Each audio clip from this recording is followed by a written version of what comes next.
Good morning. Guys, මේ තියෙන්නේ අපේ දහම් පාසලේ නැත්නම් අපේ පන්සලේ මීඩියා රූම් එක. අපි දැන් හැමෝම ලෑස්ති වෙන්නේ තවත් සුවිශේෂී වැඩකට.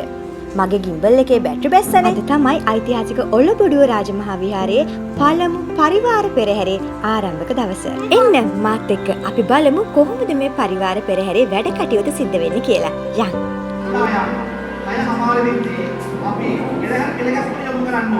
ඉතාමත් ක්‍රමානුකූලව සංවිධානාත්මකව සියලුම වැඩ කටයුතු ඉටු කිරීම අපේ පන්සලේ මම දැකපු එක් සුවිශේෂී ගුණාංගයක් වුණා. පළමු පෙරහැර සඳහා සහභාගී වීමට විවිධ ප්‍රදේශවලින් පැමිණි නර්තන වාදන ශිල්පීන් පෙරහැර ගමන් ගන්නා මාර්ගය. එහෙම නැත්නම් අපි මේකට නවම් මාවත පෙරහැර මාවත කියලා කියනවා. ඉතින් මේ මාවතේ තමයි අපේ පෙරහැර පෙළ ගස්වන්නේ. එන්න ඒ මාවතට ගමන් කරන ආකාරය තමයි ඔයාලේ දැක්කේ.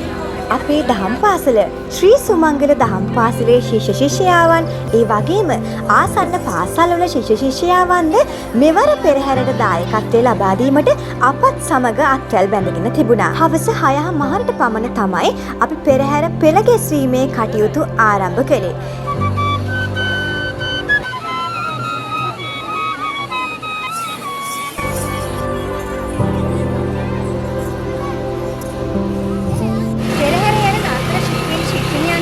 අනිකුත් සියලු දෙනා ගමන් ගන්න පෙරහැර මාවත මෙන්න මේ ආකාරයෙන් අප පිරිසිදු කළා. පෙබරවාරි 26 පරිවාර පෙරහැර මංගල්‍ය, 27 දේවදූත පෙරහැර මංගල්‍ය, පෙබරවාරි 28 සෙනසුරාදා රාත්‍රී 7ට සර්වඥ ධාතු කරඬුව වැඩම කිරවීමේ බුදු පෙරහැර සහ රයිගම්පුර ඓතිහාසික උපුල්වන් ශ්‍රී විෂ්ණු මහා දේවාල පෙරහැර පැවැත්වෙනවා. ඉතින් ඔයාලා හැමෝටම ආරාධනා කරනවා බැති සිතින් යුතුව පැමිණෙන්න කියලා. මේ තෙදින පුරාවටම අපත් සමග එකතු වෙන්න. පුංචි පාරමී පෙරහැරට සහභාගී වීමට ප්‍රථම මෙන්න මේ විදිහට වතුර චුට්ටක් බොන දර්ශනය හැමෝගෙම සිතටන් සතුටු කරන හරි අපූර්ව දසුණක් වුණා. පස්වරු 7 පසු වී යෙදී තිබුණු සුබ නැකතින් ස්වාමින් වහන්සේගේ මූලිකත්වයෙන් පළමු පරිවාර පෙරහැරේ වැඩ කටයුතු අපි ආරම්භ කරා. අපි එහෙනම් ඔයාලත් එක්කම ප්‍රධාන ගේට්ටුව අභියසට ගිහින් පෙරහැර කොහොමද සිද්ධ වුණේ කියන එක බලමු. පෙරහැරේ වැඩ කටයුතු වලට මෙන්න මේ විදිහට අපි එකතු වෙද්දී මට මතකයි අපි පුංචි කාලේ මේ පෙරහැරට සම්බන්ධ වෙච්ච විදිය. අවුවට විහිරෙනවා, වැස්සට තෙමෙනවා. නමුත් අපි හරි ආසාවෙන් මේ වැඩ කටයුතු වලට සම්බන්ධ වුණා. මං හිතනවා ඔයාලටත් ඒ විදිය අපූර්ව මතකයක් පුංචි කාලේ පෙරහැර වලට සම්බන්ධ වෙච්ච එකතු වෙලා ඇති කියලා. තෙල්මි, පත්තිනි, යහන්, සවරන් වැනි නර්තනාංග ඔන්න මෙවර පෙරහැරේ නර්තනාංග අංශයට එකතු කර තිබුණා. කුෂි, ඔයත් පෙරහැර බැලුවා නේද? කුෂි මොනවද පෙරහැරේ දැක්කේ? නැතුම් කන්නායමක් දැක්කා. හරි. බබා චක්‍ර කියලා උඩගන්නේ. ඒකට කියන්නේ පුතේ ගිනි බෝල කියලා. ගිනි බෝල. ඊට පස්සේ දැක්කා පෙළ ගහනවා දැක්කා. චීතල මල් වට්ටියන් යනවා දැක්කා. අලාලා නිල් පාට මේ අදුනක් කන්දලා අලියෙක් හිටියේ.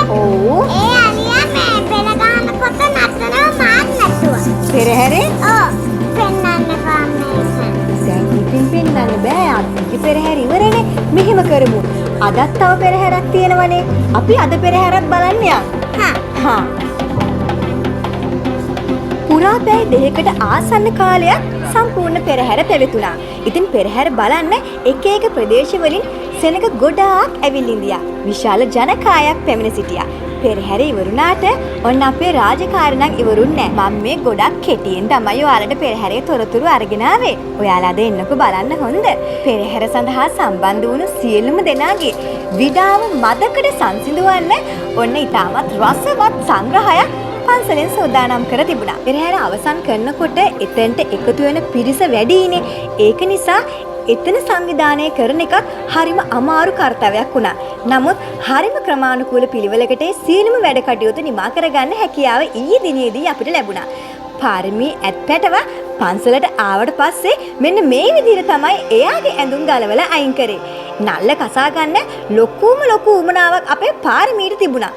ඔන්න මාමා රෙදි අයින් කරාට පස්සේ අම්මෝ අක්කේ මම නල්ල පොඩ්ඩක් කසා ගත්තා. හරි එහෙනම් මාමත් හිමීට බහින්නකෝ. එහෙනම් guys බොහොම ස්තුතියි වීඩියෝ එකත් එක්ක එකතු වෙලා ඉඳියට. ඔයාලගේ අදහස් පල්ලෙහාන් කමෙන්ට් කරන්න. පාරමී යනවා එයාගේ බණ්ඩියට පොල්ලත චුට්ටක් දාගන්න. එහෙනම් අපිත් අදට යනවා හැමෝටම බුදු සරණයි.